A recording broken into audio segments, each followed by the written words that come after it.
This year we have analyzed plenty of interesting topics in every subject we have studied. But if I have to choose, probably my favorite topic will be immortality of art, and in a more particular way, the dichotomy between immortality of between art, which is immortal and eternal, and life, which is not eternal. So, although the immortality of art is a theme which belongs to 19th century, it anticipates plenty of 20th century fundamental themes. The first modern author to explore this controversial concept is Keats, with his poem Ode to Aggression Urn. Then, in 20th century, the same topic will be reclaimed by Oscar Wilde with his novel The Picture of Dorian Gray.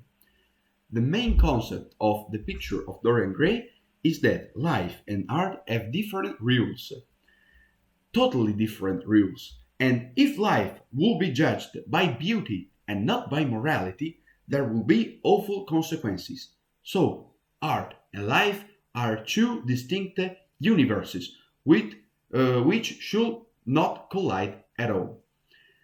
This is one of the key aspects of European aesthetic movement. The European aesthetic movement is a very massive and important way of thinking, which from France and England will spread all over Europe, reaching Italy and Germany. In Italy, the aesthetismus will be represented by Gabriele D'Annunzio, with his quote, "My most beautiful art masterpiece is my life itself." A very ambitious quote. And while in Germany, aesthetismus will be represented by Thomas Mann with his novel Death in Venice. And already by the title of the novel, we can deduce that Thomas Mann will cope with the theme of immortality of art, because in Venice, which at the time, but also nowadays, was considered the capital of art and beauty, so the capital of something eternal, there is death, there is the end of life. So the life ends in an eternal scenario. So Thomas Mann copes in a very intense way with the theme of immortality of art.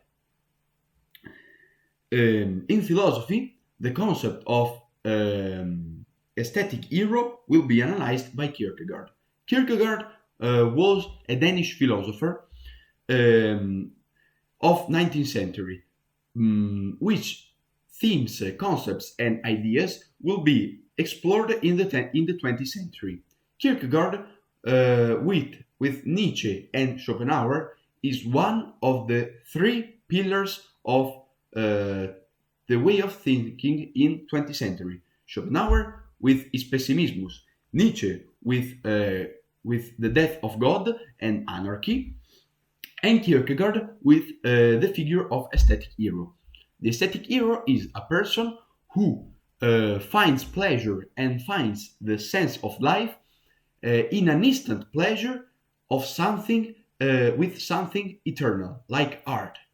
So the aesthetic hero finds his sense of life in art, in the immortality of art.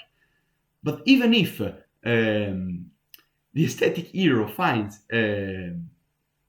pleasure is something immortal, he remains a human. So his destiny is to die. And also here, Kierkegaard cope with the immortality of art and with the dichotomy between the immortality of art and the not immortality of life. So that's all. Goodbye.